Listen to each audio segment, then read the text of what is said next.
Mientras vamos abriendo nuestras Biblias, hermanos, en el libro de Hebreos, capítulo 5. Hebreos, capítulo 5.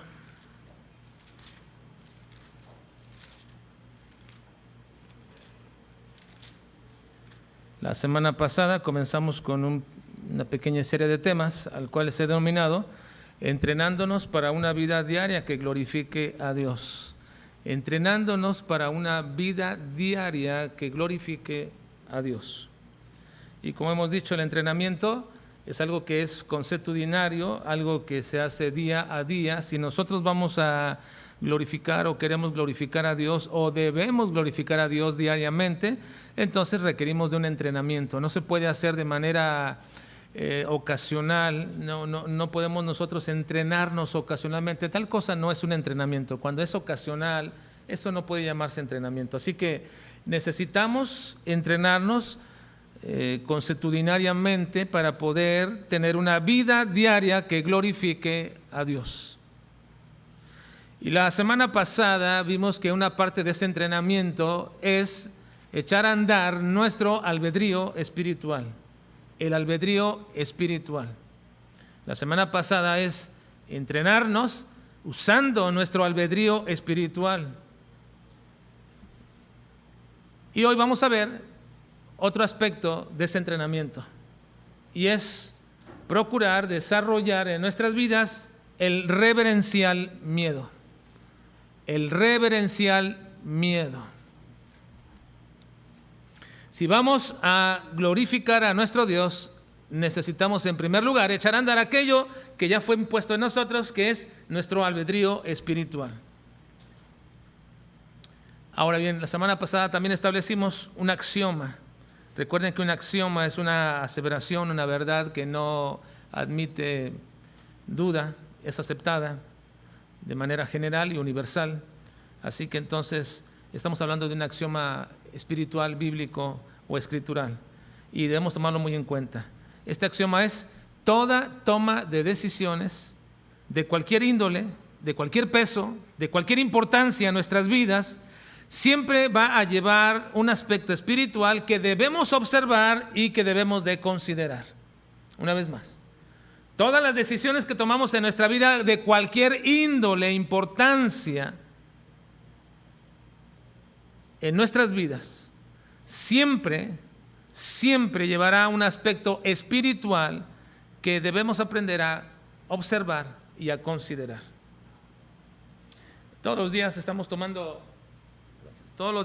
tomando decisiones, y cuando me refiero, hermanos, a cualquier peso, cualquier índole, cualquier importancia, incluye todo. Por ejemplo, esta mañana ustedes tomaron una decisión de venir a la casa de Dios. Otros tomaron una decisión de no venir. Otros tomaron alguna decisión de ir a otra parte, quizás.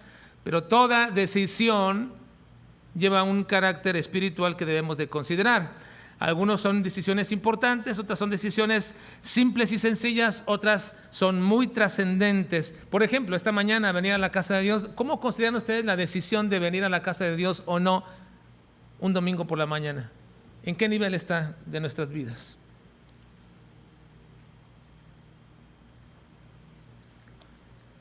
¿Les parece importante o es una decisión común? Pues yo creo que si eres un cristiano, un hijo de Dios, la decisión más importante de un día domingo, no es si vas a asistir a la fiesta de un amigo, a un paseo con alguien o con otra familia, o ir de compras o arreglar la casa. La decisión más importante que un creyente debe de considerar es venir a la casa de Dios. Si eres un creyente, si eres un hijo de Dios. Ahora, cualquier decisión que tú tomes de cualquier índole, ya sea en el área laboral, en el área académica, ya sea en tus negocios o en cualquier lugar donde tú tomes decisiones, siempre cada decisión tiene un aspecto espiritual que deberías aprender a observar, que deberías observarlo y luego después considerarlo para poder tomar la decisión. Ahora, si tu capacidad para considerar ese aspecto espiritual no es lo mejor, si tú no alcanzas a ver en ese negocio que vas a hacer, en esa compra que vas a hacer, no alcanzas a ver un aspecto espiritual a considerar, entonces es muy probable que no has desarrollado tu albedrío espiritual y no lo estás entrenando, y por eso es que no alcanzas a ver en cada circunstancia, en cada decisión de tu vida, ese aspecto espiritual, y por lo tanto siempre estarás tomando decisiones equivocadas. Siempre. Algunas veces tendrás buenas decisiones, pero no porque consideraste el aspecto espiritual, simplemente por la prueba y el error nada más.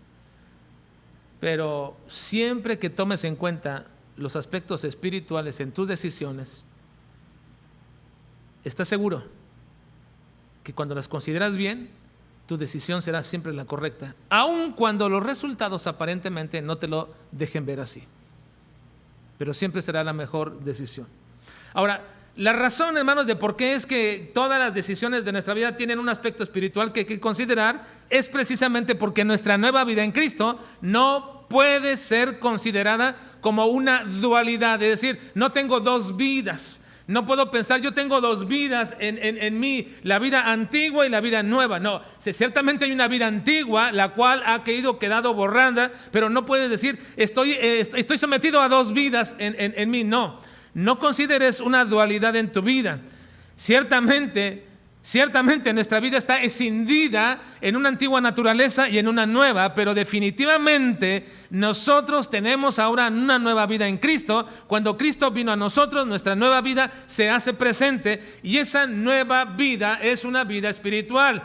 Por tanto, toda la antigua vida es claramente diferenciada. Por la mañana le preguntaba a los hermanos, ¿cuántos de ustedes nacieron en un ambiente familiar, en un ambiente cristiano? Nacieron ahí, no que fueron cristianos al nacer, no, porque nadie nace cristiano, pero ¿cuántos de ustedes nacieron en un ambiente cristiano? A ver, levante su mano. 1, 2, 3, 4, 5, pocos. Ahora pocos, 6. En la mañana eran casi la mitad. Miren, los que no nacieron en un ambiente familiar tienen una gran ventaja, a diferencia de los que nacimos. Yo no nací en un ambiente familiar, yo tenía 5 años cuando el Señor llegó a nuestra familia, pero prácticamente 5 años mi vida fue de ahí cruzando todo el ambiente cristiano.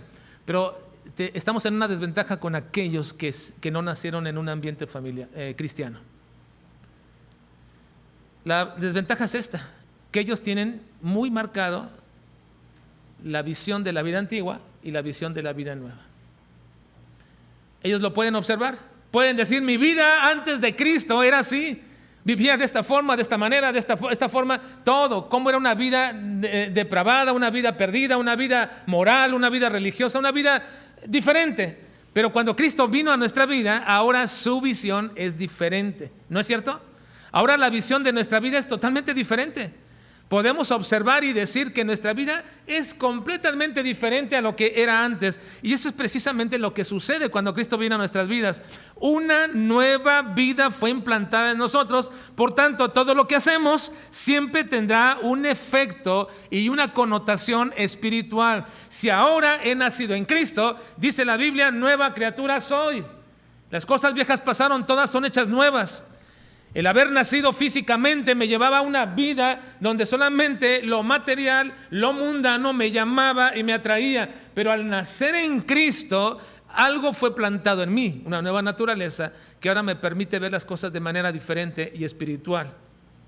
Por tanto, todo lo que hacemos a partir de ahora siempre tendrá una connotación espiritual y ya no será gobernado por mis deseos, ni estará controlado por mi deseo de prosperidad o mi deseo de querer satisfacerme con esto o en aquello.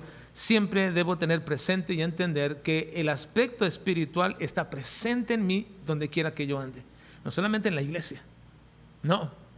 Donde quiera que yo me ande, me desarrolle, mis tratos con las personas, mi negocio, mi forma de trabajar, mi forma de tratar a mi familia, todo está impregnado y debe estar impregnado por el aspecto espiritual. Debe ser. Dice Colosenses capítulo 3, versículos 1 al 4. Si pues, miren, lean conmigo por favor. Si pues habéis resucitado con Cristo, esta es no es una pregunta, pero está estableciendo una verdad, una proposición. Si tú realmente resucitaste con Cristo, entonces ¿qué debes de hacer? Buscad las cosas de arriba, donde está Cristo sentado a la diestra de Dios. Busca. Ese es tu deseo, esa es tu inclinación, es tu naturaleza. Poned la mira en las cosas de arriba, no en las de la tierra, porque habéis muerto y vuestra vida está escondida con Cristo en Dios. Cuando Cristo, vuestra vida, se manifieste, entonces vosotros también seréis manifestados con Él en gloria. Así que si realmente nacimos con Cristo, si es una realidad que eres un cristiano, entonces tu inclinación diaria debe ser buscar las cosas de arriba. Las cosas de arriba son las cosas espirituales. Esa es tu inclinación natural con tu nueva vida en Cristo. Tu inclinación natural con tu vida sin Cristo es buscar las cosas de abajo, de esta tierra. ¿No es cierto? ¿No es lo que la gente busca ahora? ¿No es todo lo que busca la gente, estas cosas de la tierra? Posesiones, fama, dinero, deseo, satisfechos, todo eso, porque son de la tierra y buscan las cosas de la tierra. Pero si tú has resucitado con Cristo, entonces debes buscar las cosas de arriba. Por eso es que todas las cosas que yo hago aquí en la tierra contienen un aspecto espiritual, y debo observarlo y debo considerarlo para tomar la mejor decisión. Así que todo lo que acontece en mi vida y cada toma de decisiones debe ser guiada por la nueva grandiosa capacidad de nuestra nueva naturaleza, el discernimiento espiritual, el albedrío espiritual. Ahora, ¿qué ocasiona, hermanos, que no tengamos ese discernimiento? ¿Qué es lo que ocasiona que yo no tenga ese discernimiento listo, disponible cuando necesito tomar una decisión? Bueno, hemos dicho que si el discernimiento espiritual es tan necesario, entonces ¿por qué nos preguntamos por qué no tenemos ese discernimiento cuando estamos tratando con personas? ¿Por qué no tenemos ese discernimiento cuando estamos haciendo algún negocio? ¿Por qué no tenemos ese discernimiento cuando al alcance, cuando estoy necesitándolo y siempre de pronto me estoy equivocando? ¿Por qué cometo errores continuamente y pagando el precio y el alto costo, y a veces hasta trágico, por no haber usado mi discernimiento espiritual?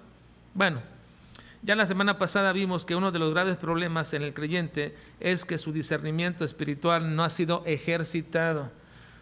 Como lo dice el versículo 14, los que alcanzan madurez son aquellos que por el uso tienen ejercitado su discernimiento en el bien y el mal. Así que el uso del discernimiento no ejercitado, como vimos, es precisamente el grave problema en nuestras vidas para no tener una vida que glorifique a Dios diariamente. Y la única forma de ejercitar ese discernimiento es tratar de entender bien la palabra, es tratar siempre de comparar las Escrituras, es tratar siempre de que mi lectura vaya más allá de meramente leerla y cumplir con ciertos capítulos nada más, o cumplir con un tiempo devocional. Entender y comprender la palabra a simple vista no es tan sencillo. No es tan sencillo. Necesitamos leerla, poner atención y luego preguntarnos, ¿por qué está diciendo esto? ¿A qué se refiere? Bueno, eso es comenzar a ejercitar mi albedrío espiritual. Y les dejé una tarea la semana pasada, de los versículos 7 y 9. ¿Sí lo recuerdan, hermanos? ¿Sí? Algunos me mandaron sus respuestas, ¿verdad? Algunos sí me mandaban respuestas y me preguntaban, y estuve con ellos ahí tratando ahí algunos. Otros, tantos, no me mandaron nada. Espero que se lo hayas pensado. Espero que se hayas recapacitado y hayas puesto a pensar, bueno, a ver, ¿por qué Cristo rogaba ser librado de la muerte? ¿Por qué Cristo tuvo que aprender obediencia? ¿Y por qué Cristo fue perfeccionado si Él es perfecto? Espero que hayas pensado acerca de esto, porque si no lo pensaste ni siquiera y no te interesó, ese es signo inequívoco de que tu discernimiento espiritual no está siendo entrenado. No. ¿Por qué? Porque no te interesa eso, o sea, realmente era más importante para ti saber cómo salir de aquel problema, o qué hacer de comer, o cómo arreglamos aquel asunto. Era más importante para ti todo eso. Hay gente que se preocupa más por eso, ¿verdad? Todo el día para ellos es, a ver, ¿qué voy a hacer de comer? ¿Qué voy a hacer ahora de esto, de lo otro? ¿Cómo arreglo aquí? ¿Cómo arreglo allá? ¿Cómo mejoro la casa? Pero las cuestiones espirituales no son tan importantes para ellos. Yo espero que cualquiera que haya sido la causa, y creo que la causa puede ser que dijiste, bueno, las contesté, voy a esperarme aquí a ver si estoy de acuerdo con ellas, espero que eso sea. Pero si no, yo te vuelvo a invitar y te vuelvo a exhortar. Te exhorto, hermano, te exhorto en el nombre del Señor a que pongas tu vista en las cosas de arriba, no en las de la tierra, donde está Cristo sentado a la diestra de Dios. Porque si tú has resucitado con Cristo, debería ser tu interés espiritual, siempre. Así que no es poca cosa decir, ¿por qué el escritor de Hebreos menciona que Cristo rogó por su muerte y fue oído para no morir? ¿Por qué Cristo tuvo que aprender obediencia y por qué Cristo tuvo que ser perfeccionado si Él es verdadero Dios? Bueno, no es una respuesta tan sencilla, pero si te interesan las cosas espirituales, debiste pensarlo, debiste tratar de leer un poco más y aunque no encontrás una respuesta, por lo menos un interés por hacerlo. Vamos a ver acerca de eso en esta mañana. Vamos a ver acerca de esto en esta mañana. Vamos a empezar. Ahora, no olviden, hasta ahora hemos visto un aspecto de nuestro entrenamiento para una vida que glorifica a Dios. ¿Cuál es ese aspecto? El uso o el entrenamiento o el uso continuo de nuestro albedrío espiritual. Dios ha implantado en ti un albedrío, una capacidad de discernir las cosas que son del Espíritu. Esta escritura no es para teólogos, es para todo creyente, porque tienen al Espíritu Santo. No fue dado para alguien que tiene una capacitación o un entrenamiento formal en un instituto, seminario. Fue dada para todo creyente que tiene el Espíritu de Dios, porque el hombre natural no puede discernir las cosas que son del Espíritu, porque para él le son locura. Pero para el creyente sí le fue dada esa capacidad. Solamente nos falta ¿qué? Ejercitarla, usarla. La tienes ahí, tienes la capacidad para entender las cosas del Señor. Solamente ejercítala, úsala. Y si la usas, entonces ese es el entrenamiento para que cuando tú tomes decisiones todos los días, siempre consideres el aspecto espiritual que está presente ahí y las tomes y las consideres, y eso va a glorificar a Dios siempre. Siempre va a glorificar a Dios. Ahora, hoy vamos a ver un segundo aspecto de nuestro entrenamiento, que es el reverencial miedo. El reverencial miedo. Usted va a decir, ¿qué es eso, hermano? ¿A qué se refiere? Vamos a verlo en un momento. Precisamente en la explicación de las 3 preguntas que hemos observado o que les dejé de tarea la semana pasada. Versículo 1, por favor, hermanos. Versículo 1 de Hebreos 5. Hebreos 5, versículo 1. Ayúdenme a leer, por favor, juntos leamos todos. Dice: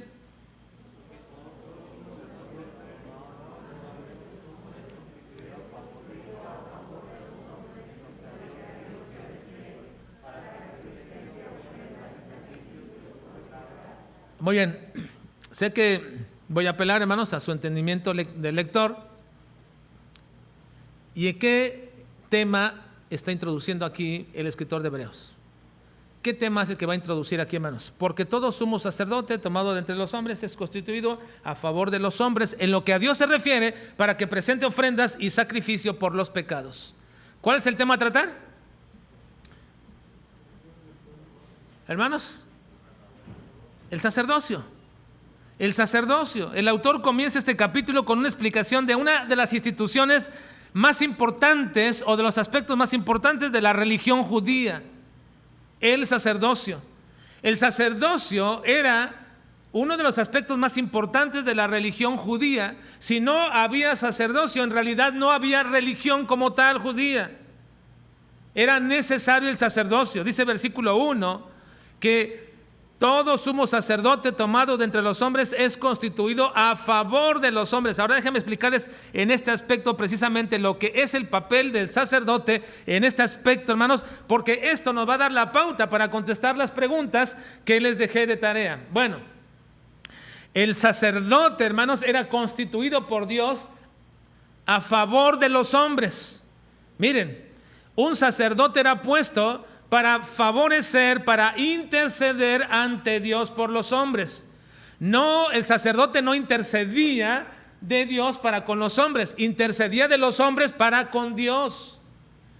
Un sacerdote era puesto para que intercediera por el hombre. Dios no ocupaba a nadie para interceder con los hombres. Dios no ocupa nada, absolutamente nada del hombre. Simplemente la única manera que Dios trata con los hombres y media con los hombres es mediante sus leyes. Él dice: aquí están mis leyes, esto es lo que yo demando, esto es lo que yo pido de ustedes, esto es lo que ustedes deben observar. No lo hacen, sufren por no hacerlo. Estas son mis leyes santas. No las cumples, sufres, traes juicio. No hay otra forma, no hay otra manera. Yo no trato contigo más que con mis leyes. Te las he dado para que las cumplas. No las cumples, sufres por ellas. El hombre, no pudiendo cumplirlas, entonces requiere de un mediador que se llama sacerdote. Así que este hombre, sacerdote, viene delante de Dios y le presenta la ofrenda a Dios diciendo: no pudieron cumplir con tus leyes. Así que un sacerdote es puesto para mediar entre los hombres y Dios. Porque no pudiendo cumplir con las leyes del Señor, entonces tiene que traerle una ofrenda para que Dios le perdone. Esto es sumamente importante entenderlo, hermanos. El sistema sacerdotal era un sistema de perdón en el Antiguo Testamento.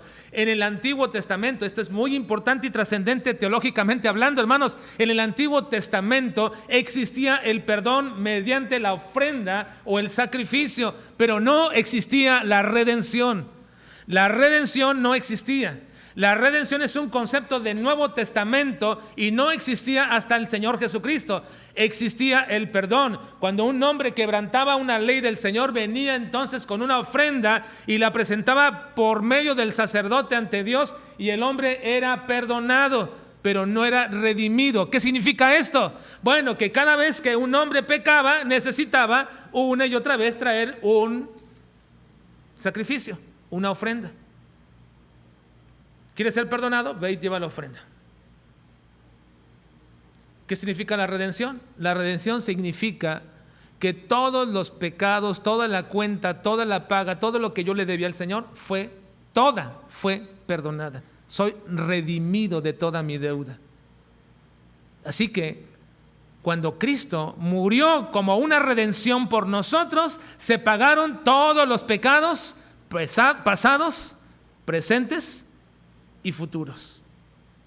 Pero en el Antiguo Testamento no. Cada que pecabas, tienes que traer una ofrenda. ¿Y quién la presentaba? Tú no la podías presentar. ¿Quién la presentaba? El sacerdote. El sacerdote. Él era el mediador entre los hombres y Dios, a favor de los hombres. No pierdan de vista esto, hermanos, porque esto nos va a llevar a entender el sacerdocio humano, nos va a llevar a responder las preguntas que les dejé, que pudieran contestar y pudieran tratar de encontrar la respuesta en todo ello. Así que entonces el sacerdocio era la mediación entre los hombres y Dios, para favor de los hombres. En realidad el sacerdote era una especie de abogado tratando de defender al pecador, pero nunca el sacerdote presentaba al pecador como inocente. No era inocente, era pecador, sino que más bien le ayudaba a reconciliarse cuando éste reconocía su culpabilidad y traía la ofrenda y entonces la presentaba delante del Señor. Ahora, otra peculiaridad, hermanos, del sacerdocio es que el sacerdote debería de ser humano. Debería de ser humano. No podía ser un ángel, no podía ser un espíritu, no podía ser Dios mismo. El sacerdote en el sistema levítico tenía que ser humano. Dice, porque todo sumo sacerdote tomado de entre los hombres, tomado de entre los hombres. Así que el sacerdote tenía que ser un humano. Parece esto algo intrascendente o en realidad muy normal que eso fuera, pero hay que tomarlo en cuenta para poder entender lo que vamos a ver adelante. El sacerdote era un mediador entre los hombres y Dios. Segundo, era uno que tuviera todas las características humanas. Se requería que fuera hombre porque necesitaba tomar la ofrenda y ofrecerla para los demás. Pero en segundo lugar, se requería que fuera hombre porque estaba también en la misma condición de pecado o de debilidad. Vean el versículo 2. Dice, para que se muestre paciente con los ignorantes y extraviados, puesto que él también está rodeado de debilidad. Así que este sacerdote o sumo sacerdote que presentaba el pecado o la ofrenda por el pecado, estaba también rodeado de debilidad, es decir, tenía una inclinación al pecado. Es por ello por lo que debía ser alguien que, entendiendo la condición en la cual él se encontraba y experimentaba, podía rogar correctamente por el pueblo, porque también rogaba de la misma manera por sí mismo. Miren, aquí está una parte sumamente importante que quiero que entendamos para que encontremos la respuesta a lo que Cristo hizo. El sacerdote era aquel que presentaba las ofrendas delante de Dios por el pecado de los hombres. El sumo sacerdote era el jefe de todos los sacerdotes. Este sumo sacerdote solamente una vez al año presentaba ofrenda y entraba al lugar santísimo. El sumo sacerdote entraba al lugar santísimo, un lugar donde no podía entrar absolutamente nadie, solamente el sumo sacerdote una vez al año, y presentaba la ofrenda por todo el pueblo, pero también por sí mismo. Miren, esto es muy importante, hermanos. El sumo sacerdote entraba al lugar santísimo para presentar la ofrenda por todo el pueblo y por sí mismo. ¿Por qué es importante? Por lo siguiente. Cuando entraba el sumo sacerdote al lugar santísimo, se le colgaban unas campanitas. ¿Sí lo han visto, hermanos? ¿En su lectura? ¿Lo han visto? Se le colgaban unas campanitas. ¿Por qué? Porque cuando él entraba a ofrecer el sacrificio, mientras todos estuvieran escuchando que las campanitas se estaban moviendo, sabían que el sumo sacerdote estaba vivo, estaba en el lugar más santo de la presencia de Dios. Y todos sabían que estaba vivo. Pero si de pronto se dejaban de escuchar las campanillas, todos sabían que el sacerdote, el sumo sacerdote, había muerto. Había caído muerto. ¿Por qué había caído muerto? Porque se había presentado de manera inaceptable delante de Dios. Estaba en el lugar más santo. Y al entrar al lugar santísimo, él debería de ofrecer el sacrificio por sí mismo y por el pecado de los pueblos, del pueblo. Pero si él se presentaba de manera incorrecta, inadecuada, entonces moría. Era fulminado por la misma santidad de Dios. Moría. Entonces, les quiero preguntar una cosa, hermanos. ¿Cómo creen que se presentaba el sumo sacerdote cada año para entrar al templo? ¿Ahí se estaba jugando la vida o no?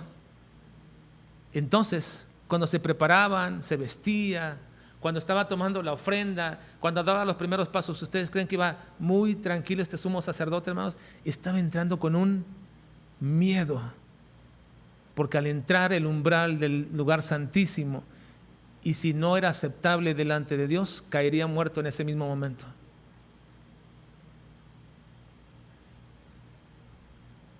Pensemos por un momento para ejemplificar esto. Si yo les dijera, hermanos, este lugar aquí que está el púlpito es un lugar santo. Estoy ejemplificando, nada más. Este lugar es un lugar santo. Y la predicación de la palabra es de lo más delicado que se puede hacer. Si yo les dijera, si ustedes se presentan aquí a predicar, algunos de ustedes, o a enseñar la palabra de Dios, pero son inaceptables delante de Dios, su condición de vida espiritual es incorrecta, inadecuada, ustedes van, al ponerse aquí y querer predicar, van a caer fulminados. Entonces, para el próximo domingo, Enrique, te toca predicar. Enrique. Y el otro domingo a Oscar. Y el próximo hermano Rubén. Entonces al terminar voy a salir y le voy a decir a Enrique, no hermano, yo no predico. ¿O sí? ¿Mande? Entonces, Oscar, ¿estás listo? Si no estás bien, aquí caes fulminado. ¿Sí? Yo estoy seguro que si dijeron, está bien, voy a ponerme las cuentas con el Señor. Estoy seguro que si le dijera ahorita, es más, Enrique, ven ahorita de una vez y comienza. Yo estoy seguro, me diría, no, espérame, 10 minutos y ahí vas y confiesas todos tus pecados ahí, todo.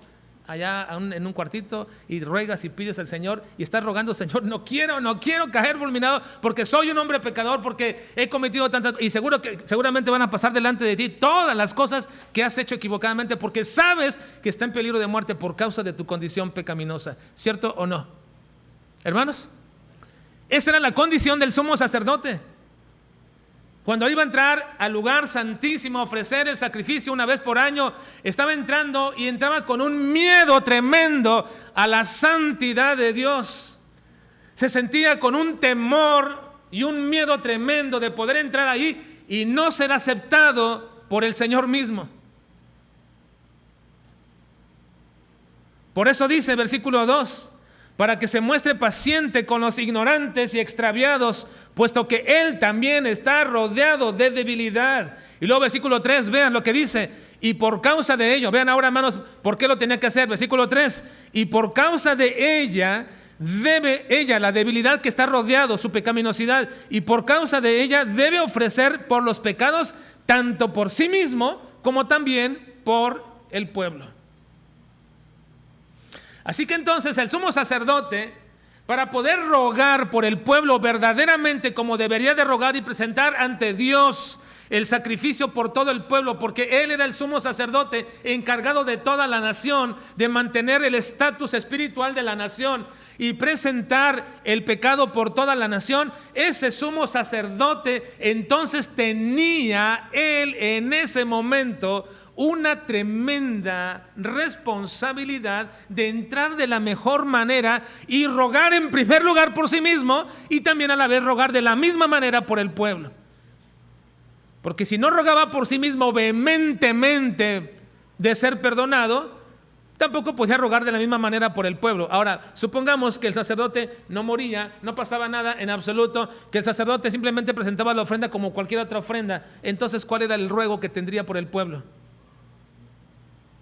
¿Qué clase de ruego tendría por el pueblo, hermanos?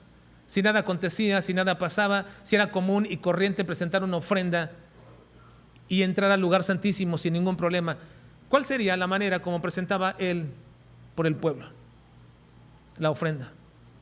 De la misma manera, una manera muy religiosa, muy común. Señor, aquí está la ofrenda por este pueblo que ha pecado.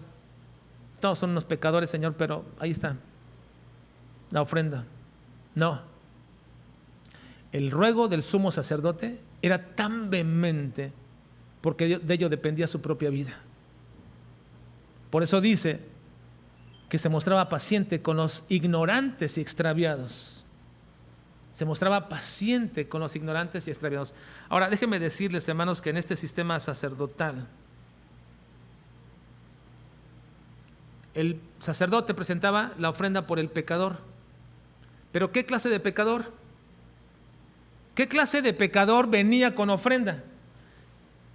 La clase de pecado que se llevaba por la ofrenda, hermanos, era la clase de pecados por ignorancia o por yerro o equivocación. No era por cualquier pecado, no. Era por los pecados de ignorancia o errores cometidos. Miren, toda la ley, hermanos, toda la ley estipulada, toda la ley, los más de 600 mandamientos, pero sobre todo las leyes de las ofrendas, todas las leyes de las ofrendas, hermanos, estaban estipuladas para entregarse por ellas una ofrenda por los pecados de ignorancia, no por todos los pecados. No, tengamos cuidado. He explicado esto en algunos de los audios que mandé cuando estábamos hablando del libro de Deuteronomio y de Levítico. Las ofrendas que se presentaban eran por los pecados de ignorancia y por yerro, no por todos los pecados. No. ¿Qué significan los pecados de ignorancia o yerros? Bueno, aquellos que no sabías que estabas cometiendo. Aquellos que, aunque sabías que estaba prohibido, te equivocaste en la implementación o en la forma de hacerlo y cometiste pecado por ello. Pero aquellos pecados que eran abiertos, totalmente abiertos, y dijiste, lo voy a cometer, sé que es pecado y lo voy a hacer, no había ofrenda por el pecado. ¿Saben cuál era la única respuesta para ese pecado? La única respuesta para ese pecado era la muerte. No había perdón. Para esos pecados cometidos de manera abierta y consciente, no había perdón. Era la muerte y el juicio. Escudriñen el libro de Levítico y el libro de Deuteronomio y verán que todas las ofrendas que se estipulan para el perdón de pecados son por los pecados de ignorancia y de yerro o de errores. Pero para los pecados abiertamente cometidos a sabiendas no había perdón, había juicio y había muerte. Por ejemplo, si la Biblia decía que no deberías cometer adulterio y lo hacías abiertamente, ¿cuál era el castigo? La muerte. Si la Biblia decía que no podías forzar o violar a una mujer, a una virgen del pueblo, y lo hacías, ¿cuál era el castigo? La muerte. Si la Biblia decía que un hombre o una mujer no deberían cometer pecados sexuales de la homosexualidad, que era un pecado establecido como un pecado capital, ¿cuál era la respuesta? ¿Cuál era el resultado? La muerte. No había ofrendas. No había ofrendas para ellos. La muerte estaba establecida. Miren, esto nos dice Números capítulo 15, 22 al 31. Vean lo que dice aquí, por favor, hermano. Deténgase por un momento y va a entender esta verdad respecto a los pecados y las ofrendas ofrecidas.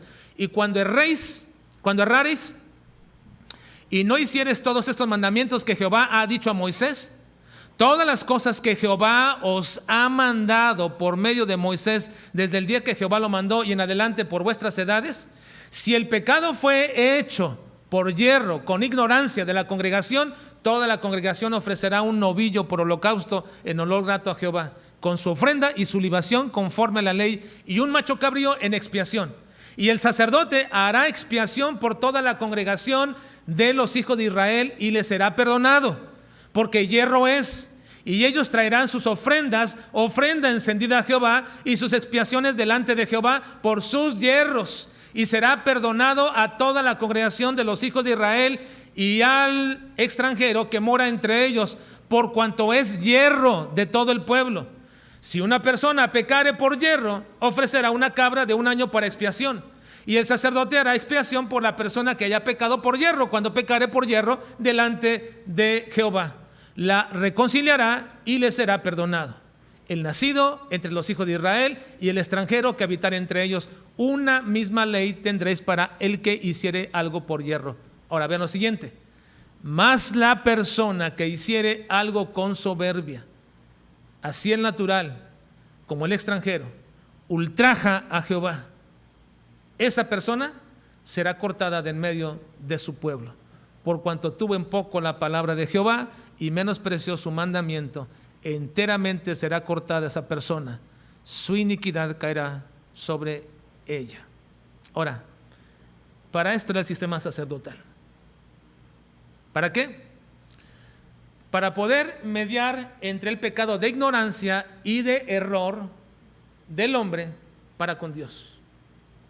Traía la ofrenda estipulada y la persona era perdonada, o el pueblo en general eran perdonados. Pero cuando una persona cometía un acto con soberbia, diciendo esto está mal y lo voy a hacer, ¿cuál era la ofrenda por el pecado, hermanos? Ninguna, no había. Esa persona caía sobre el juicio de la ley. No había perdón para esa persona. Así que entonces, es lo que está diciendo aquí.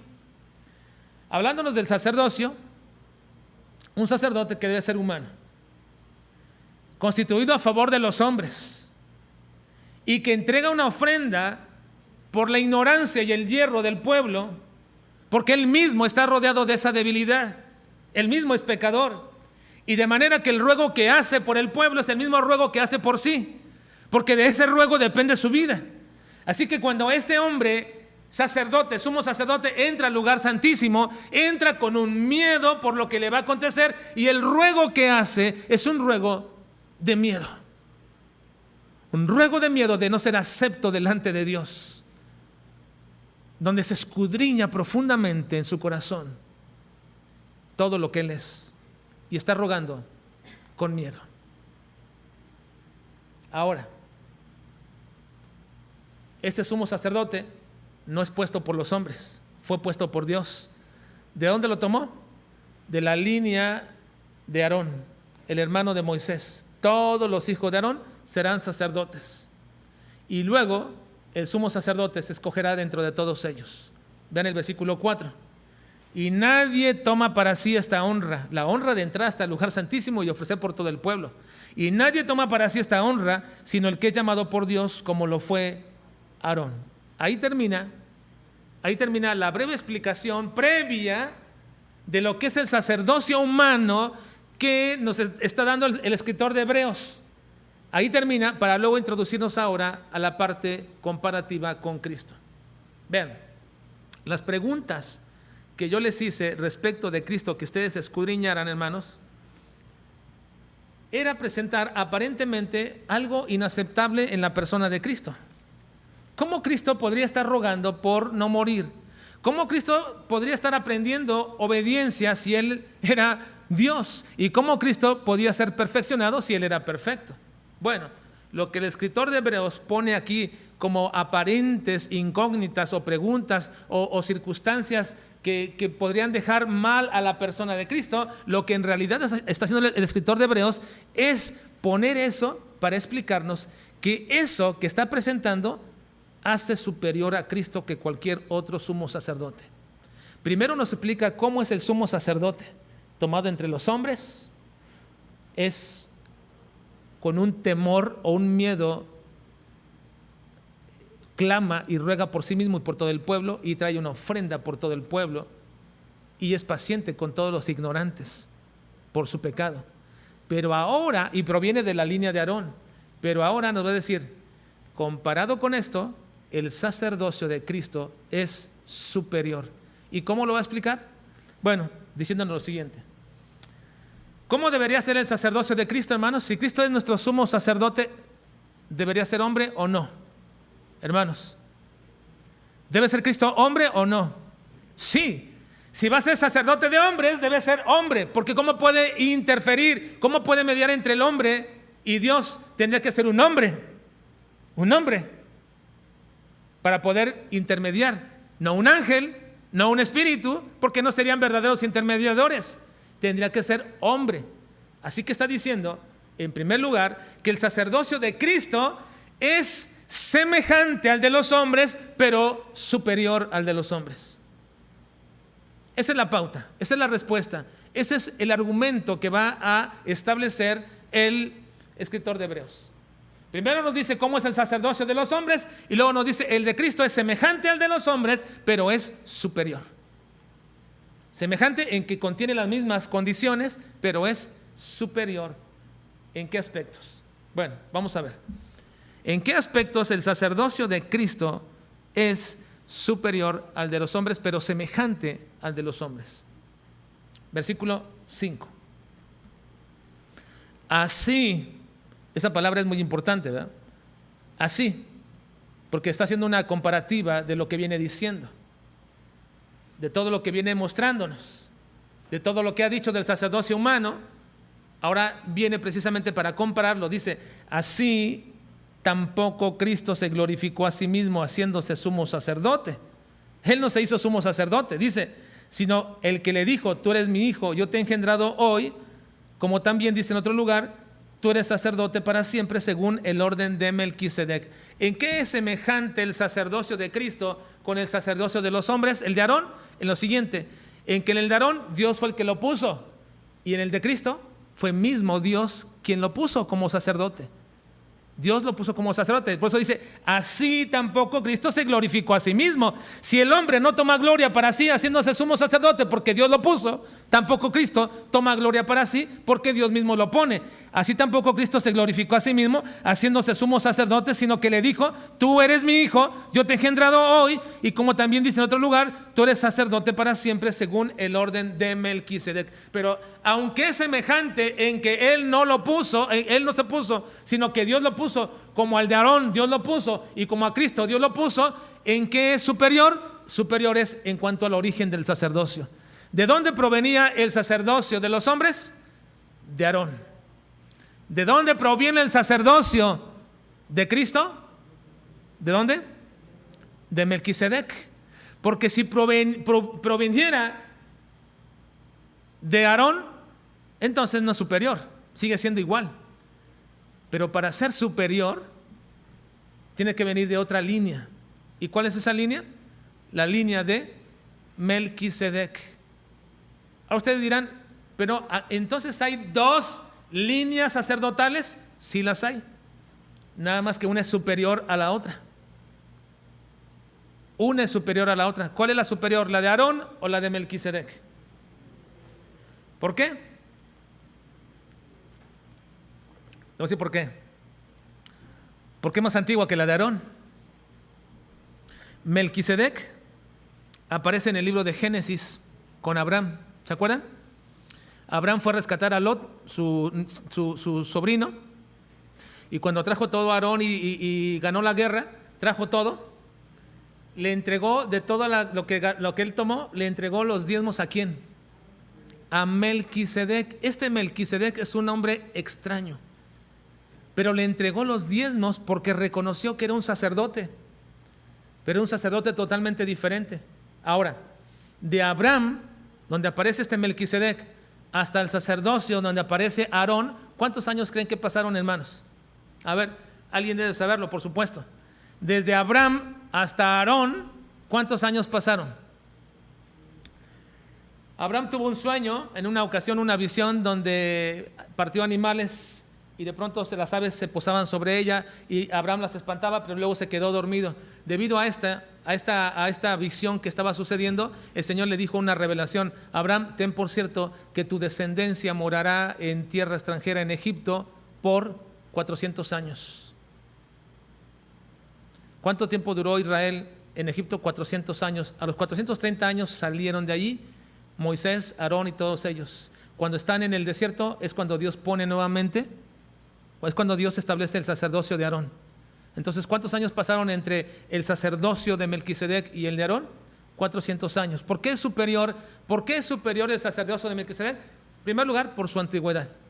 Es más antiguo, 400 años, que el de Aarón. Pero no solamente por eso, sino porque este Melquisedec es totalmente diferente a Aarón. De Aarón sabemos quién era su padre, Amram. ¿Quién era su hermano? Moisés. ¿Quiénes eran sus hijos? Sabemos todo eso. Pero de este Melquisedec, ¿qué sabemos? Vean por favor lo que nos dice en el capítulo 6, 20, 7, 1 al 3 y 11 al 17 del libro de Hebreos. Vean lo que dice, 6:20. Donde Jesús entró por nosotros como precursor, hecho sumo sacerdote para siempre, según el orden de Melquisedec. Es decir, la manera establecida por Melquisedec. ¿Quiénes serían los sumos sacerdotes? Jesús es el orden de Melquisedec, sumo sacerdote. Ahora, vean versículo 7, capítulo 7, versículo 1 al 3, dice: porque este Melquisedec, rey de Salem, sacerdote del Dios Altísimo, que salió a recibir a Abraham, que volvía de la derrota de los reyes, y le bendijo, a quien asimismo dio a Abraham los diezmos de todo, cuyo nombre significa primeramente rey de justicia y también rey de Salem, esto es rey de paz. Vean, qué nombres tan importantes. El nombre de Melquisedec significa rey de justicia y rey de paz. ¿Quién es el rey de justicia y quién es el rey de paz? ¿Quién es rey de justicia y quién es rey de paz? No es cualquier hombre. No es cualquier hombre terrenal. Ahora, no solo eso, vean, versículo 3, sin padre, sin madre, sin genealogía, que ni tiene principio de días ni fin de vida, sino hecho semejante al Hijo de Dios, permanece sacerdote para siempre. ¿Es este Melquisedec alguien especial, hermanos? ¿Es alguien especial? Sí. Sí, es muy especial. Hay quienes dicen que este Melquisedec en el Antiguo Testamento es el Señor Jesucristo mismo. Y por eso es sumo sacerdote según el orden de Melquisedec.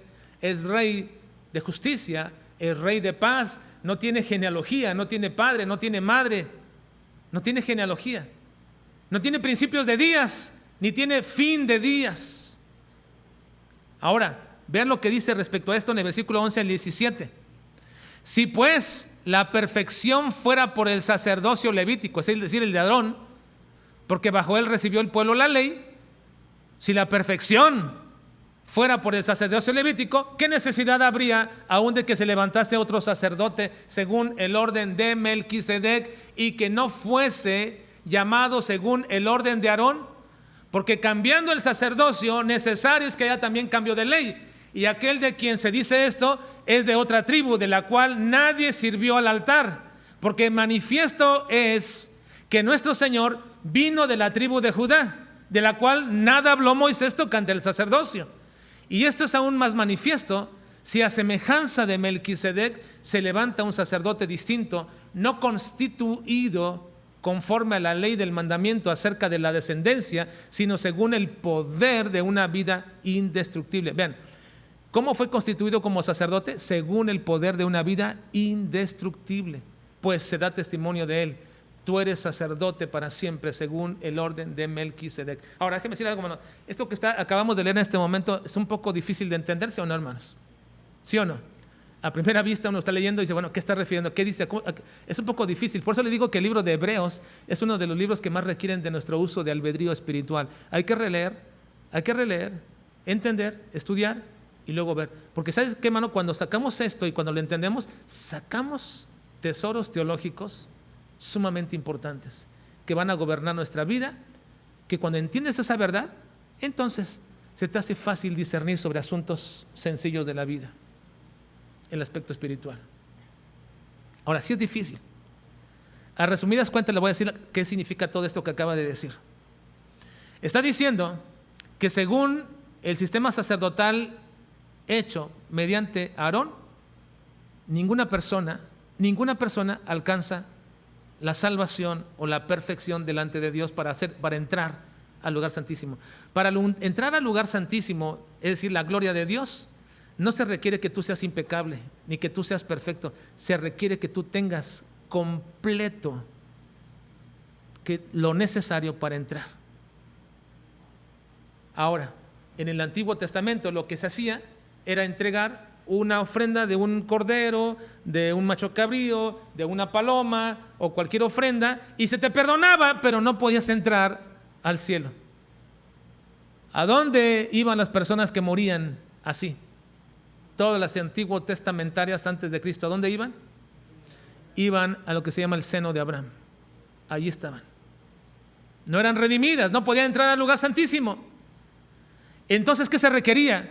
El sistema sacerdotal antiguo lo único que hacía era hacer que la persona fuera perdonada y luego fuera a un lugar al morir llamado el seno de Abraham, donde ahí permanecía. No podía entrar a la gloria de Dios porque no era perfecto, porque no había sido perfeccionado. Pero, por eso dice, si la perfección fuera por el sistema levítico de Aarón, ¿para qué requeríamos otro sacerdocio? Pero entonces, sí necesitamos otro sacerdote y otro sistema sacerdotal y otra ley, porque la antigua ley nos condenaba, pero la nueva ley, mediante el nuevo sistema sacerdotal, que es según el orden de Melquisedec, Cristo, entonces su sacrificio sí nos hace perfectos delante de Dios. Y por eso es cuando Él murió, dice el libro de Hebreos, que nos abrió libre entrada hasta el lugar santísimo. Ahora toda persona que cree en Cristo y que confía en el sacerdocio de Cristo, ya puede entrar directamente hasta la presencia del Padre. Ya no va a un lugar intermedio llamado el seno de Abraham. Ahora va al lugar santísimo. ¿Por qué? Por el sacerdocio de Cristo, que sí es perfecto. Ahora, por favor, entendamos esto para contestar las preguntas que ustedes tienen o que les quedó de tarea. El sacerdocio de Cristo es semejante al de Aarón, pero superior. Semejante, en primer lugar, porque Dios los pone. Puso al de Aarón y puso al de Cristo. ¿Estamos de acuerdo, hermanos? ¿Sí? Ninguno toma la gloria para sí mismo. El de Aarón lo puso Dios y el de Cristo lo puso también Dios, según el orden de Melquisedec. Ahora, ¿en qué segundo lugar es semejante al de arónico? Al ruego que hacían para entrar al lugar santísimo a presentar la ofrenda. En eso también es semejante. Cuando el sacerdote venía con la ofrenda para entrar al lugar santísimo, para ofrecerla por el pecado de todo el pueblo, el sacerdote tenía miedo y su ruego era un ruego de miedo, de poder caer muerto. Ahora vean qué es lo que hizo Cristo. Versículo 7. 7. Dice, y Cristo, leamos, y Cristo en los días de su carne, ofreciendo ruegos y súplicas con gran clamor y lágrimas al que le podía librar de la muerte, fue oído a causa de su temor reverente. Ahora, vean por favor, hermanos. Uno se pregunta, ¿cómo podría Cristo estar rogando el ser librado de la muerte? ¿Acaso Cristo no sabía que iba a morir? Por supuesto que sabía. El plan de la redención antes de la fundación del mundo incluía que Él tenía que venir a morir por los pecadores. Él tenía que venir a tomar el pecado de los hombres. Si eso antes de la fundación del mundo, ¿cómo es que ahora, en el tiempo de su humanidad, Él estaba rogando para ser librado de la muerte? Bueno, hay dos respuestas a esto. Hay dos respuestas muy comunes que se dan a esto. Una primera respuesta es que dicen que lo que Cristo estaba rogando es que en ese momento, por causa de su debilidad humana, de condición humana, estaba rogándole al Padre que lo librara de la muerte, pero que buscara otro método de redención que no fuera su muerte. Es decir, que Dios redimiera al mundo mediante otro método que no fuera su muerte. Y por eso estaba rogando ser librado. Ahora, ¿es esto congruente con lo que toda la Escritura nos dice respecto de Jesús? Eso no es congruente.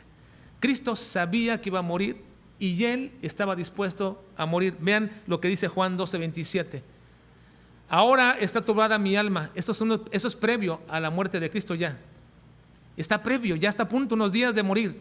Ahora está turbada mi alma. ¿Y qué diré? Padre, sálvame de esta hora, mas para esto he llegado a esta hora. No voy a decir, Señor, sálvame de ir a la muerte. No, a eso vine y estoy dispuesto. Es más, Cristo mismo dijo, nadie me quita la vida, yo mismo la pongo y la doy. Él estaba dispuesto a morir. Así que no estaba rogando no morir físicamente. No estaba rogando eso. Una segunda respuesta que algunos dan a esto es que dicen que cuando Cristo estaba en el huerto de Getsemaní, en ese momento sudando con grandes gotas de sangre, porque había una opresión en ese momento, es que el diablo mismo estaba queriendo matarlo para que no llegara a la muerte de la cruz. Y lo estaba queriendo matar prematuramente allí en el huerto de Getsemaní. Pero también esta respuesta es incorrecta, incongruente, porque Cristo mismo no tenía que rogar al Padre librarlo de la muerte. Él tenía poder de poder vencer al diablo mismo. Incluso cuando el mismo Pedro sacó una espada, ¿recuerdan? Para defender a Cristo, Cristo le dijo, Pedro, guarda tu espada, porque si yo quisiera ser librado de esto, le ruego a mi Padre que me mande una legión legiones de ángeles y me libren de todo esto. No, el diablo no podía estar matándole prematuramente para no ir a la cruz, porque déjeme decirles algo, el diablo no es invencible, en primer lugar, y en segundo lugar, el diablo no es un gran teólogo. El diablo no es un gran teólogo. El diablo no sabía que cuando Cristo estuviera en la cruz iba a destruir su imperio de la muerte. Eso no lo sabía. Porque él no sabía las consecuencias de la muerte de Cristo, porque él no es parte del plan de la redención y él no sabía el plan eterno de Dios de cómo redimir al mundo mediante la muerte de su Hijo. Así que entonces el diablo no estaba tratando de evitar que Jesucristo fuera a la cruz. Entonces, ¿por qué estaba rogando a Cristo ser librado de la muerte? Bueno, así como el sacerdote entraba, ¿podía morir el sacerdote, hermanos? ¿Por qué podía morir? ¿Por qué era qué? Pecador. Porque él era pecador, así que tenía que rogar por sí mismo. Cristo no estaba rogando porque él era pecador. Cristo estaba rogando porque él era santo y le estaba pidiendo a Dios ser librado de la muerte no física, sino espiritual. ¿Qué significa la separación eterna de Dios? La separación eterna de Dios. Padre, no te separes de mí permanentemente. No me abandones. ¿Y fue oído? Sí. ¿Pero por qué fue oído, hermanos? Vean por qué. Versículo 7. Este es el punto de nuestro sermón esta mañana, hermanos, y culminamos. Y Cristo en los días de su carne, ofreciendo ruegos y súplicas con gran clamor y lágrimas al que le podía librar de la muerte, fue oído a causa de ¿qué? Su temor reverente. Su temor reverente. Por eso fue oído, por su temor reverente. Ahora, yo le puse al título el reverencial miedo, porque esa es la expresión más antigua y literal de esta expresión. Temor reverente en realidad se expresa de manera muy literal, reverencial miedo. Así que Cristo fue oído por su reverencial miedo. ¿Por qué no caía muerto un sacerdote al entrar al lugar santísimo? Por su reverencial miedo. Rogaban para no caer. Miedo de no caer. ¿Por qué fue oído Cristo? Para no sufrir la muerte eterna, la copa de la ira de Dios no derramada sobre él, por su reverencial miedo. Fue oído. Ahora, déjenme, antes de culminar con la aplicación de esto a nuestras vidas, déjenme decirles que precisamente con ello, cuando dice que aprendió obediencia, no significa que no sabía y que no era obediente. Aprendió obediencia significa que llegó a la culminación de esa obediencia, porque toda la vida de Cristo fue de perfecta obediencia. Nadie podía tachar a Cristo de un error, de ser desobediente. Toda la vida de Cristo, desde su niñez hasta este punto, fue de obediencia continua al Padre. Y por eso dice, hermanos, que el poder por el cual Cristo fue un sacerdote verdadero para nosotros es por el poder de una vida indestructible. ¿Quién podía señalar a Cristo de un error en su vida? ¿Quién podía señalar a Cristo de ser desobediente? Nadie.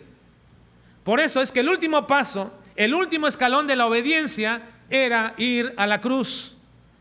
El último escalón de la obediencia perfecta que llevaba a Cristo era ir hasta la cruz. Y cuando lo hace, precisamente es que se completa toda esa obediencia perfecta en Cristo, y así la llama, aprendió, es decir, culminó su vida de obediencia. Ahora, la vida de obediencia hasta la cruz llevó a un punto importante.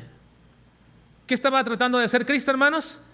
Él iba a ser sumo sacerdote, porque bajo el sumo sacerdocio de Cristo ya no somos perdonados, somos redimidos. Bajo el sumo sacerdocio de Cristo, ya nuestros pecados cada día, cada momento han sido perdonados, los pasados, los presentes y los futuros. Ya no requerimos de más ofrenda, ya no requerimos de que Cristo sea sacrificado una y otra vez. El sacrificio de Cristo era precisamente eso, el sumo sacerdocio de Cristo. ¿Por qué? ¿Por qué, hermanos? Porque en el sumo sacerdocio de Cristo, Él era la ofrenda y Él era el oferente. En el sumo sacerdocio de Cristo, Él era el sacerdote y Él también era la ofrenda. Y como perfecto sumo sacerdote y como perfecta ofrenda, entonces se dice que fue perfeccionado. ¿Qué significa la palabra perfeccionado? ¿Que no era perfecto? No. Perfeccionado significa completo. Toda la Escritura nos habla de que la perfección del hombre es ser completo delante de Dios. Perfección significa ser completo, no impecable. Busque en una concordancia la palabra perfección o perfeccionamiento después usted, y va a ver que siempre que se habla de perfeccionamiento se habla de ser completos, estar completos.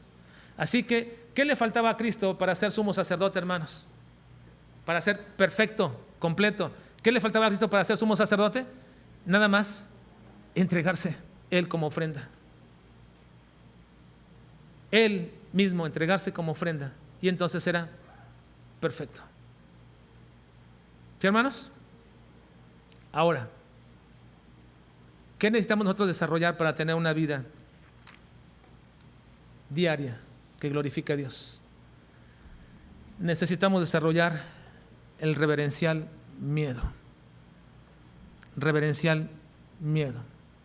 Todos los actos de tu vida, todo lo que vayas a hacer, siempre ten temor de que si lo que estás haciendo glorifica o no a Dios, y hazlo de tal manera que sepas que cuando no lo haces tan abiertamente, acarreas el juicio del Señor. Porque tú, a sabiendas de que estás defraudando, a sabiendas de que estás haciendo algo incorrecto, a sabiendas de que estás haciendo algo que desagrada a Dios, te acarreas el juicio de Dios. Y cuando lo haces así y desarrollas en cada actividad de tu vida el reverencial miedo, entonces verás cómo a partir de ahora tus actos, tus actitudes son diferentes. Son de una persona que quiere glorificar a Dios, porque hay un reverencial miedo a la santidad de Dios. Ciertamente habrá personas que te puedan echar y ensuciar y que puedan decir que tú estás haciendo las cosas de una manera incorrecta, inadecuada, o que hiciste aquello o lo otro. Ciertamente habrá siempre personas así, pero mientras tú en tu foro interior y en tu espiritualidad digas, con profundo miedo hago esto y ay de mí se hiciera equivocadamente, entonces estás desarrollando precisamente el reverencial miedo que necesitamos para glorificar a Dios. Vamos a orar, por favor. Padre, en esta mañana suplicamos de tu gracia, de tu bendición, de tu ayuda. Suplicamos, Señor, que nos ayudes a entrenarnos para una vida que te glorifique, que te honre. Te ruego en el nombre de Cristo, Señor, que nos permitas también desarrollar este miedo reverencial, de tal forma que nunca hagamos cosas en las cuales sabemos que abiertamente estamos deshonrándote. Padre, ayúdanos a hacer siempre todo con esa perspectiva de que tú eres santo y que necesitamos hacer las cosas de acuerdo a esa santidad. Te lo ruego, Señor, y te lo pido en Cristo Jesús. Amén.